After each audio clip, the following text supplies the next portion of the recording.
Hello, my name is Keegan Schmicker. I'm the Executive Director of the Tipton County Chamber of Commerce, and today we have another exciting episode of the Tipton Experience. The Tipton Experience is a video series where we highlight both the existing and new businesses in Tipton County that make our community so great. And today I have an exciting opportunity to speak with the owners of East Street Provisions, Amanda and Jacob Baird.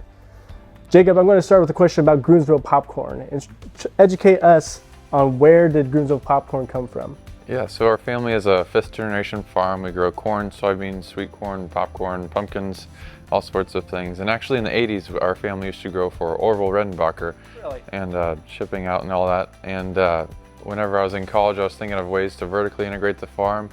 And on the side, we'd kind of started growing a little bit of popcorn for farmers markets, and we needed something to sell before sweet corn was ready because some of the markets made us go the whole season long. So we're like, we got a couple odd acres out there. Let's throw out some popcorn and see what happens. And sure enough, we got 2 tons of popcorn. We're like, oh my goodness, what are we gonna do with all this popcorn? We started selling kernels and on-the-ear kits, and then we eventually started popping, and it kind of grew into its own booth. And now we go to 8 farmers markets and a handful of festivals, and here we are in Tipton as well. That's incredible, absolutely. So Amanda, then how do you take from Groomsville popcorn and then now we're East Street Provisions? What does that progression look like? Well, I always wanted to have a popcorn shop. And Jacob said, you're not going to make any money with just a popcorn shop.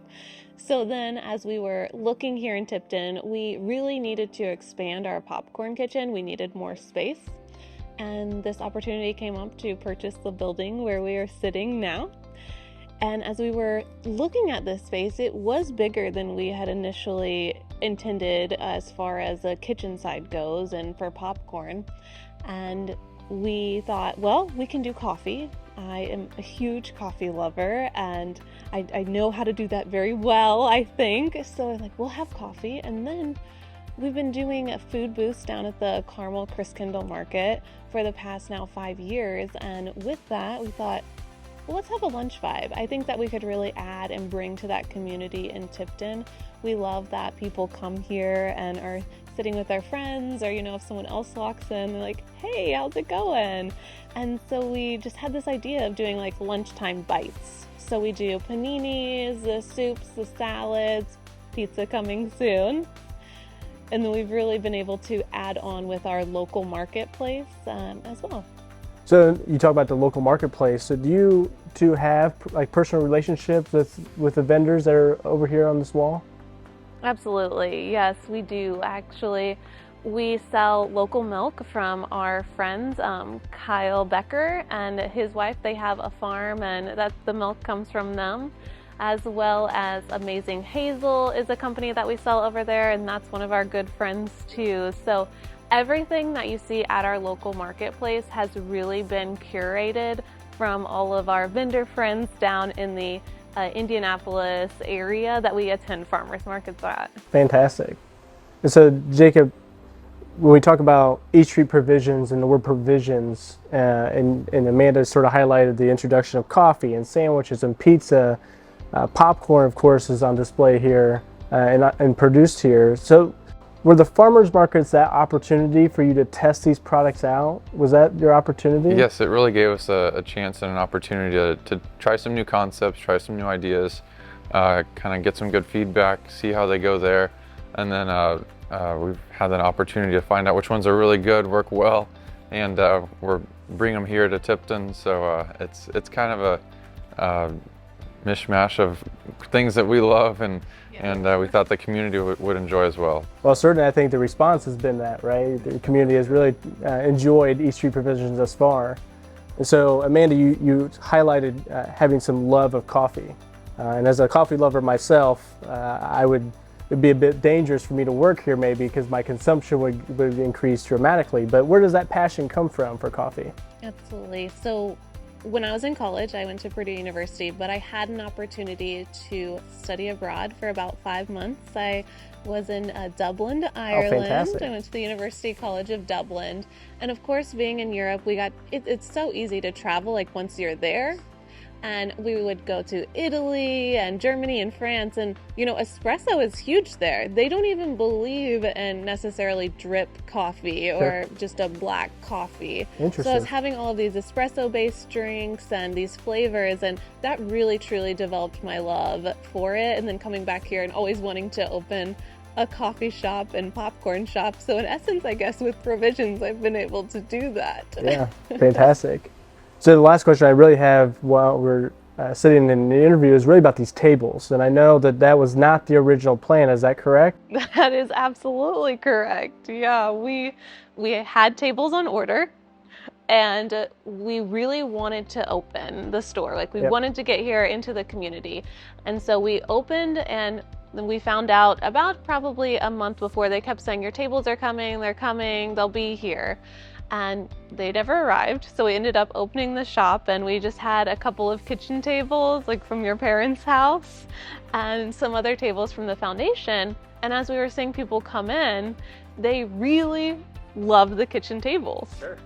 And so we thought, we're getting a lot of compliments on these kitchen tables. And we said, well, our tables that are coming in, they're standard cafe tables. Right. It's like, I don't know about that. Like, these ones are really cool, and we're pointing to some of them. So we put his dad on a mission to find us some other tables. And all of the tables in here really actually have a story. The one that's directly behind me was from an old train depot. So this couple had this table for 40 years, and they had renovated it and kind of made it a little bit nicer, and they were really looking for it to have a home where it would still be used. And here it is in the cafe. Fantastic. That's an interesting story, and I think it adds to that eclectic feel and really the eclectic version of this business, being pizza and coffee and popcorn and sandwiches, to add this homey feel to all that really, I think, sets this business up for success. And then of course I've sort of missed while we're sitting here talking because of the beautiful windows, but they're not windows, they're garage doors. So I assume the plan is to open these up when the weather gets nicer. Where did this idea come from, either Jake or Amanda? Where did the idea of the garage doors out front come from? I would say that a big part of it, two things. So the building itself, it was a bike shop, and then before that it was a fire station, the old fire station. So the building was set up where it had the 3 bays or the 3 doors. So we thought, well, that could be a possibility. And then actually one of our favorite restaurants is in Broad Ripple, and it's Gallery Pastry Shop, and it's a cool brunch vibe, and we so enjoy going there during the summertime, and they have a garage door that was open, and they have that indoor-outdoor flow of outdoor seating, and we were like, let's do that. Like, let's put in garage doors for sure, so we can have indoor-outdoor seating and really make it inviting, something that you want to come to. Jacob and Amanda, we're now behind the scenes in your kitchen area. And of course, the appliance that probably gets the most attention is this pizza oven. So tell me, where would somebody get a pizza oven like this from? Yeah, this pizza oven is actually from an Italian-based company that's located in California. Wow. And so it took a decent amount of time to get this oven here. It's a Forno Bravo, so we really enjoy it. They're a really good company to work with as well. Of course, the thing is gigantic. So, Jacob, about how heavy do you think this thing is? This thing runs about 1.5 to 2 tons on the weight. So wow. Getting it in here was definitely a task. Very much so. So a couple of people. Yeah. Just lifting it up.